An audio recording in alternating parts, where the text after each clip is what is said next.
Good evening, listeners. I'm Steph with an F with the Chaotic Compass News breaking news. Men still don't understand women. Reports indicate that despite having many years of experience, most male participants remain confused about emotional cues, dishwasher etiquette, and the mysterious phrase, "I'm fine." Stay tuned as we investigate what women actually want and why relationships remain America's leading cause of alcohol consumption. Let's dive in.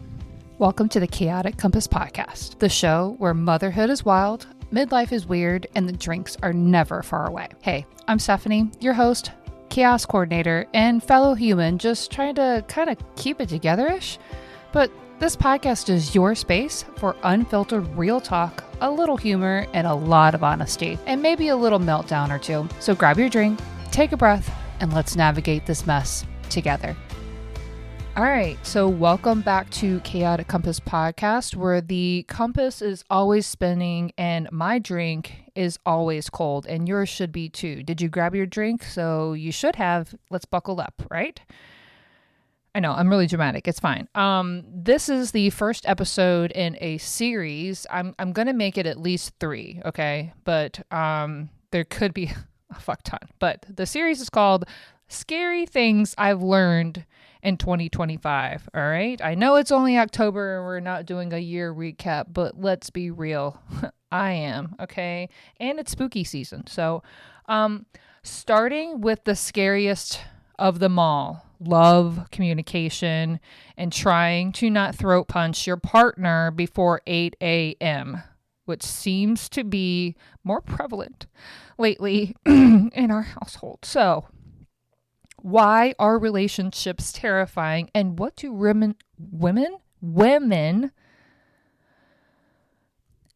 I think now would be the greatest time to take a sippy poo. Hey, you take one with me. I don't care if it's a cup of coffee or if it's your water, you're drinking your water, or if it actually is an alcohol beverage. I do not care. Take your cup and let's sip. In and out. Okay. Why are relationships terrifying? And what do women really want? Okay.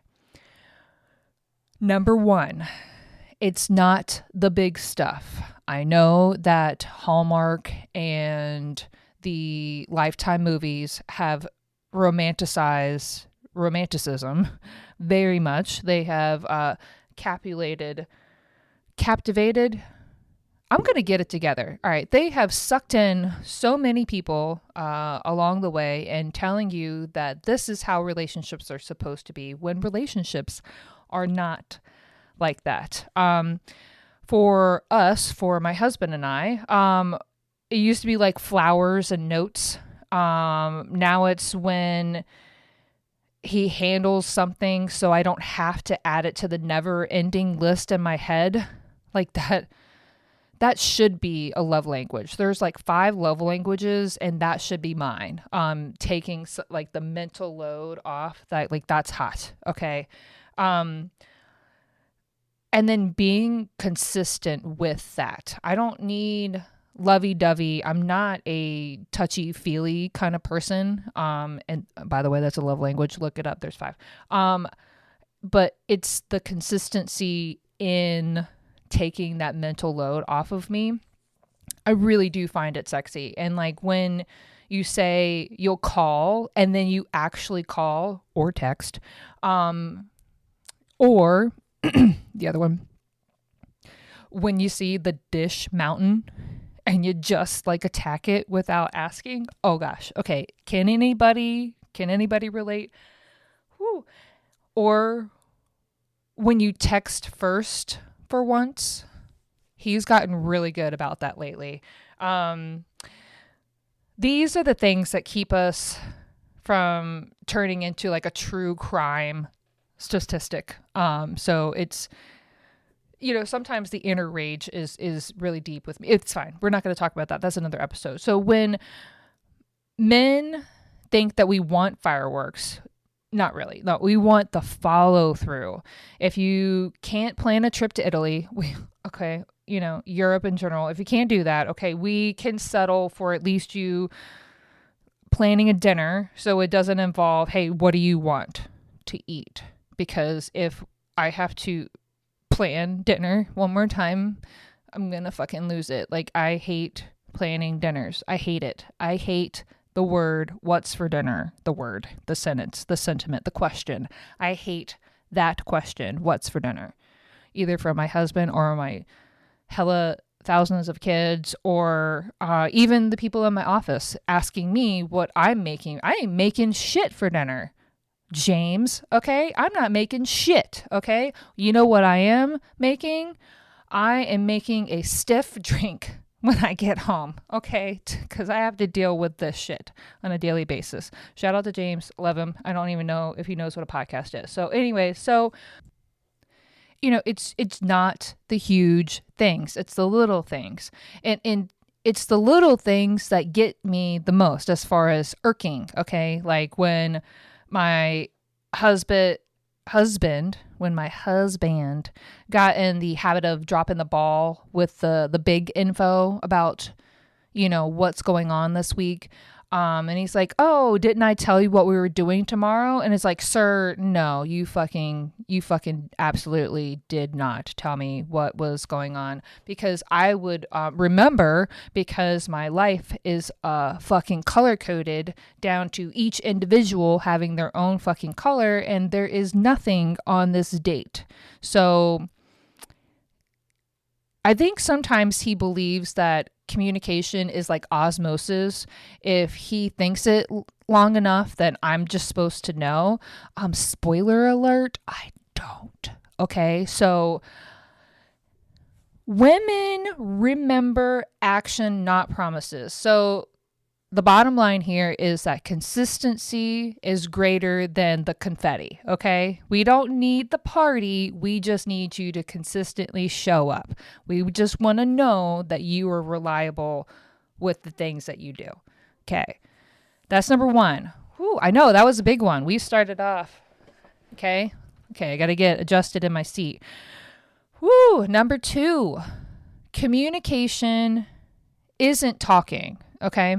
Communication isn't talking. Let's dive, okay?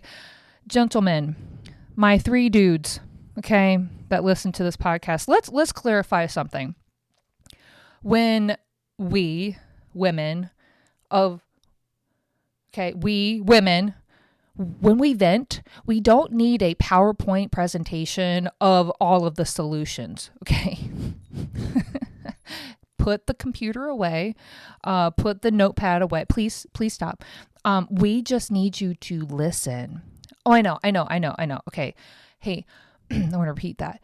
We just need you to listen, and not like listen like, right? Okay. Or when you give us the weird face, like you're trying to understand a foreign language because you're getting ready to be tested on it. We don't need that, okay? We need, maybe get that pen and piece of paper. Maybe you should jot down some notes of the things that we are saying. So when you actively listen, that's a key term. When you actively listen, you can give us a little bit of the cliff notes, right? Okay. This one was such a big one for me in 2025. Realizing how many arguments started because we are not even fighting about the same thing. I'm over here saying I'm overwhelmed, and he hears, you never help me. And it's like, no, that's not what I said at all. And I just need some empathy. Okay. I don't need you to get a fucking spreadsheet out. I mean, even though I do love a good spreadsheet, but okay. All right. Focus. Okay. Sorry. That's not the point. Okay. To my fellow women. Yes. We do test those dudes sometimes, okay? We drop the hints. We expect them to mind read. We get the I'm fines. But honestly, we would all be happier if we communicated like emails. Short, clear, with maybe a subject line, a banner, the brief cliff notes. Because let's face it, dudes do better with short sweet sentences, They understand that you're pissed off at Barbara at the office, but we don't need to know exactly what Barbara was wearing that day. We just need to know that her heels were clickety clacking and she was a clacker and we couldn't take it. It was the final straw. Okay. That's all they need to know, that we were overstimulated because Barbara was click clacking. Okay. So if you ever noticed how men listen like they're buffering, okay, like you finish your sentence and then like 5 seconds delay and they respond with something completely unrelated. Okay. We just say, hey, are we even here? Are we on this planet? What trip did you take? Like, let's bring them back down. Okay. But men, you can't fix what you refuse to listen to. Okay. I'm going to repeat that one again. You can't fix what you refuse to listen to. And you might you might not even be refusing to listen to it. You just aren't listening, right? We understand that you've got a lot, that carburetor needs carbureting and the flux capacitor is out of uranium again. I know the prices these days on uranium, right? Focus. I understand you have a lot going on, but let's just put it aside and let her just blah. Okay, let her just word vomit on you and be there to help clean it up. Okay, that went south. Okay, I promise, just stick with me. All right, number 3. Let's move on quick. All right, number 3. Women want safety, not just security. Okay. Ooh, this one is a big one, right? 2025 taught me that feeling safe doesn't mean locked doors. It means open conversations. And that doesn't mean just one person saying blah, blah, blah, blah, and the other person being like, there. No. Okay? I don't need a hero with the tool belt. I know that carburetor needs some carbureting, but put the tool belt away. I need a partner who doesn't make me feel crazy when I have the raw emotions. I don't know exactly how to name the emotion that I'm feeling right at that moment, but I'm gonna feel it. I'm gonna be all out there with it. And so I'm not asking you to name the feeling. I'm just asking you to be there for the feeling and especially for the words. Woo, yes. You know what the scariest sound in a relationship is? Okay. Right there. Silence. Silence when you literally are like, blah, blah, blah, blah, blah, blah, and then they don't say shit. When I stop explaining myself, like when I've literally disassociated from and I give up, that's a problem, okay? So when she goes quiet, she's not calm, she's calculating, right? Okay, because we're quiet on the outside, but we're never quiet upstairs. Okay, there's always something going on in our brain, sirs.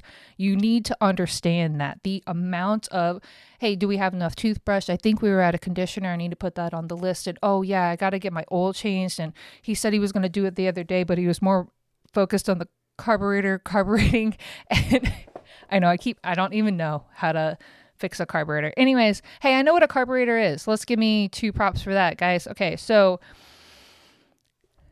when she goes silent, that is a huge red flag. Okay, so that you've pushed her over the edge. She wanted to be listened to. She didn't want you to fix it. And now she doesn't feel like she can say her feelings to you anymore. So now she's just going to keep them all bottled up. And that's no good for anybody, especially the dudes. Okay. And I am speaking from experience here. So emotional safety is this. It can be messy and moody, but it's human. Okay. You don't treat me like I'm a problem to solve. Okay? I can solve it, right? I'm pretty intelligent. I can solve my own problems. So can she, right?